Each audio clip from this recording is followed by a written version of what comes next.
Following the sadness of the last few days, it is a great honour and privilege to read the proclamation of the accession to the throne of His Majesty King Charles III, after which it will be registered in the rolls of the Royal Court. Tributes have been rightly paid in the States Assembly on Friday to Her late Majesty Queen Elizabeth II, and those tributes were both full and well deserved. During the 70 years of her reign, she served all her peoples with an exemplary dedication and skill. Her qualities of kindness and resolve, of dignity and of humanity, made her a truly exceptional monarch. She was a steadying hand, the constant presence giving a sense of reassuring continuity and calm during sometimes troubled and uncertain times. She worked tirelessly. She held Jersey in great affection and regard, visiting us some 6 times and showing a warmth which was reciprocated by the people of Jersey on each occasion. She sent us a warm note through the Earl and Countess of Wessex as recently as Liberation Day last, and received our loyal greeting in response. We all feel a sense of loss and sadness, and many feel that we have lost a friend as well as a sovereign and duke. We honour her memory. We thank her for her service. Never was a promise made when she was but 21 been so obviously and fully kept. On the passing of Her late Majesty, His Majesty King Charles III acceded to the throne and became king automatically. But nonetheless, he was still to be proclaimed king throughout his realms, and this was done for the first time in London yesterday, after the meeting of the Accession Council. Anyone who saw His Majesty King Charles's first address to the nation on Friday evening will, I am sure, have recognised many of the qualities of dignity, decency, and kindness that so characterised his late mother. If we watched the televising of the Accession Council yesterday, we may have remarked to ourselves how His Majesty already wears the mantle of kingship. It was a moving experience. He will, I believe, reign as an exceptional king, connected to his people. His Majesty King Charles III sits on the throne and is our sovereign and our duke. He has visited us in Jersey with his now Queen Consort, and they showed the warmth that we have come to recognise in a royal visitor. We hope very much that the King will be able to visit us in the years to come.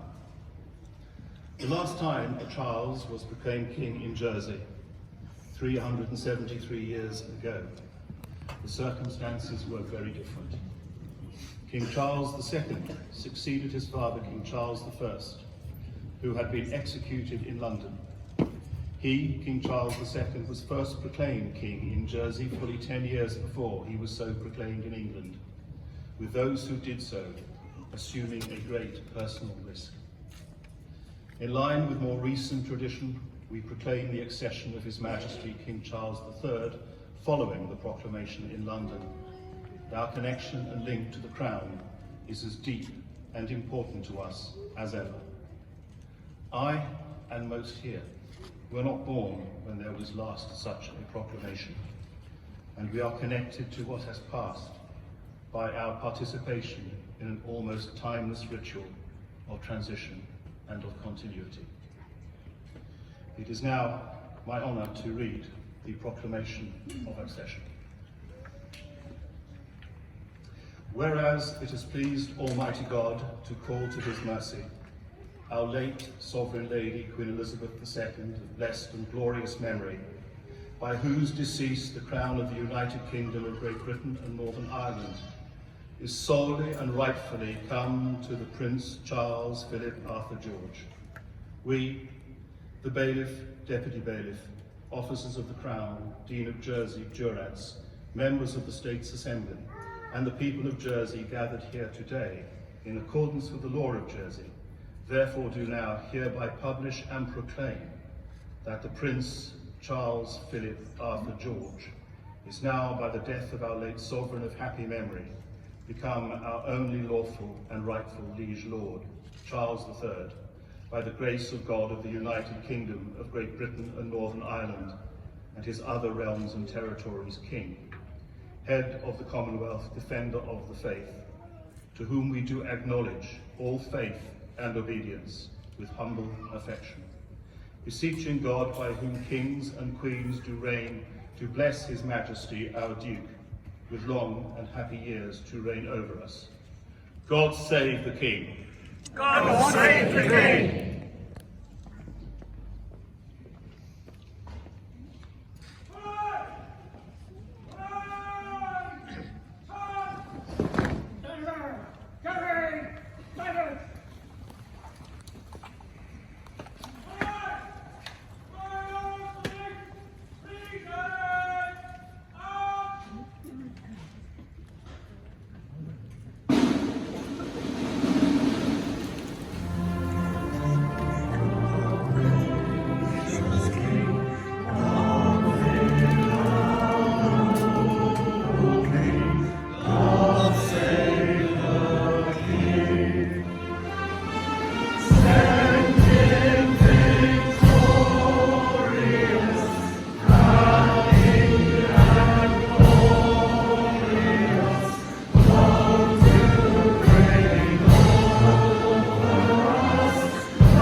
Three cheers for His Majesty King Charles III.